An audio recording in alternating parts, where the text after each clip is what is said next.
எழில் சுடர் சீரியலில் நாளைக்கு ஒரு சூப்பரான எபிசோடு வந்திருக்கு. அதுக்கு முன்னாடி வீடியோ பிடிச்சிருக்கு நான் லைக் பண்ணிட்டு பார்த்து சப்போர்ட் பண்ணுங்கள் ஃப்ரெண்ட்ஸ். இந்த பக்கம் ஆறில் வேகமாக இந்துமதி வந்து வந்துட்டுருக்காங்க. வந்துட்டுருக்கப்ப பின்னாடி உள்ளவங்க வந்து மனோகரை செட் பண்ண ஆள் வந்து வேனில் வந்து வேகமாக போ, எவ்வளோ நேரம் தான் வெயிட் பண்ணிகிட்ருப்ப அப்படின்னு. இல்லை, இந்த இடம் கொஞ்சம் டிராஃபிக்காக இருக்குது, எதுவாக இருந்தாலும் அடுத்ததில் பார்த்துக்கலாம் அப்படின்னு சொன்னோன்னே, இப்போ எக்காரனை கொண்டு வந்து வண்டியை வந்து மிஸ் பண்ணிடக்கூடாது அப்படின்னு சொன்னோன்னே, நீ ஒன்றும் கவலைப்படாத, எதுவாக இருந்தாலும் நாங்கள் பார்த்துக்குறோம் அப்படின்னு சொல்லிட்டு போடா போடா அப்படின்னு விரட்டிக்கிட்டே இருக்காங்க. விரட்டி முடிச்சுக்கிட்டு இருக்கப்போ காரை பார்த்தோன்னா, நீ இன்னும் அதான் யாருமே இல்லைல்ல, தட்டி விடு அப்படின்னு சொன்னப்போ தட்டுறாங்க. தட்டினோன்னே வந்து உடனே வந்து வண்டியை நிற்காமல் இவங்க கிளம்பி போயிட்டாங்க. இதுக்கப்புறம் வந்து வாய்ப்புக்கு ரொம்ப கம்மி.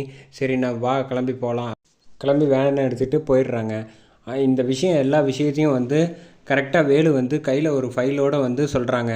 மனோகரி, இனிமேல் வந்து ஒன்று தெரிஞ்சுக்க, தேவையில்லாமல் என்கிட்ட வந்து சீன்றது, என்னை வந்து மிரட்டி பார்க்குற வேலையெல்லாம் வச்சுக்கக்கூடாது சொல்லியா, என்கிட்ட வந்து வாயை மூடிக்கிட்டு பேசாமல் இருக்கணும் அப்படின்னு சொன்னோன்னே உடனே மனோகரி வந்து சொல்கிறாங்க, ஐயோ, நான் என்னை பார்த்தா என்ன டொக்கு ஸ்டேஷனில் இருக்கிற ஆளுன்னு நினச்சியா? நான் எவ்வளோ பெரிய ஆள் தெரியுமா? உட்காந்த இடத்துல உன்னை ஒரு வாரத்துக்குள்ளேயே பிடிச்சேனா இல்லையா?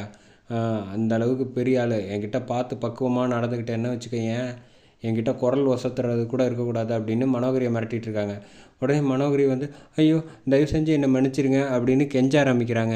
தேவையில்லாத விஷயத்தெல்லாம் வந்து இனிமேல் நீங்கள் வந்து எழில் விஷயத்தை தலையிட்டதுனால தானே நான் இதெல்லாம் செஞ்சேன். இனிமேல் இந்த மாதிரிலாம் நான் செய்ய மாட்டேன், என்னை மன்னிச்சிருங்கன்னு அப்படியே அழுகுற மாதிரி வந்துட்டு, அதுக்கப்புறம் ஒரு மாடுலேஷனில் ஆக்டிங் சேஞ்ச் பண்ணாங்க பாருங்கள், வேறு லெவலில் இருந்துச்சுன்னே சொல்லலாம். என்ன இப்படிலாம் வந்து உங்ககிட்ட கெஞ்சணுன்னு நீ நினச்சியோ? அந்த விஷயம்லாம் இங்கே கிடையவே கிடையாது. என்ன நினச்சிக்கிட்டு இருக்க? ஆமாம், நான் தான் செஞ்சேன், உன்னால் என்ன பண்ண முடியும்? உன்னை பற்றி எனக்கு எதுவும் தெரியாதுன்னு நினச்சிக்கிட்டு இருக்கியா? நீ என்னென்ன தில்லுமுள்ளு பண்ண அப்படின்னு வேலுவோட ஹிஸ்ட்ரியே சொல்கிறாங்க. அதை பார்த்தோன்னே என்ன கண்ணெல்லாம் பயம் வருது போல். வரணும், என்னை பார்த்தா பயம் வரணும். தேவையில்லாத விஷயத்துலலாம் எப்போதுமே தலையிடக்கூடாது. நீ 2 பேப்பரை எடுத்துகிட்டு வந்துட்டேன்னா உன்னை பார்த்து நான்லாம் ஜஸ்ட் லைக் தட் நீலாம் வந்து எனக்கு தூசி மாதிரி.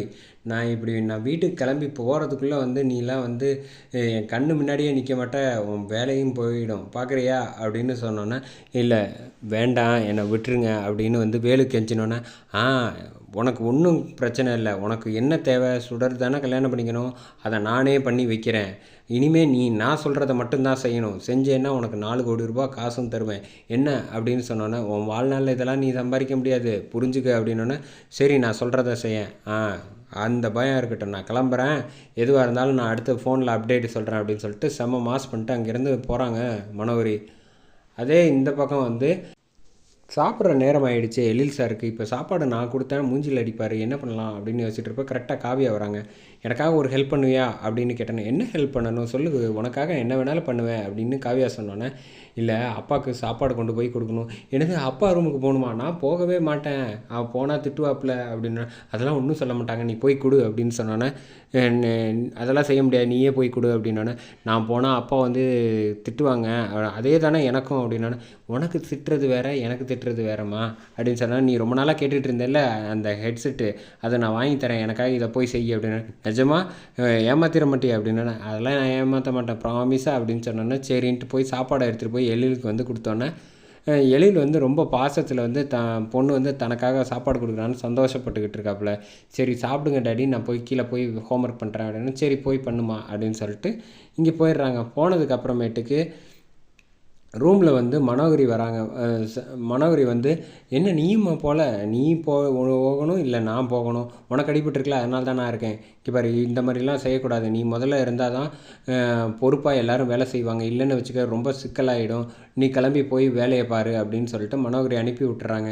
நீ உடம்ப பார்த்துக்க அப்படின்னு சொல்லிட்டு போயிடுறாங்க. இந்த பக்கம் வந்து அடுத்த கொஞ்சம் நேரம் கழித்து எழிலுக்கு வந்து மருந்து கொடுக்கணுமே அப்படின்னு சொல்லிட்டு இங்கே வந்து யாரை கூப்பிடலான்னு உள்ள ரூம்குள்ளே போகிறாங்க. பசங்க ரூமுக்குள்ளே போயிட்டு ரொம்ப தேங்க்ஸ் அப்படின்னு காவியாக்கு சொன்னோன்னே, இந்த பக்கம் வந்து கவின் வந்து வேலை பார்த்துட்டு இருக்காப்புல, டிராயிங் வரைகிற மாதிரி. ஹோம்ஒர்க் பண்ணிகிட்ருக்கேன்னா ஆமாம் அப்படின்னு சொன்னோன்னே, பேக்கை திறந்து பார்த்துட்டு, என்ன இவ்வளோ 4-5 சப்ஜெக்ட்டுக்கெலாம் இருக்குது, நீ வந்து ஒன்றுமே செய்யாமல் இருக்க?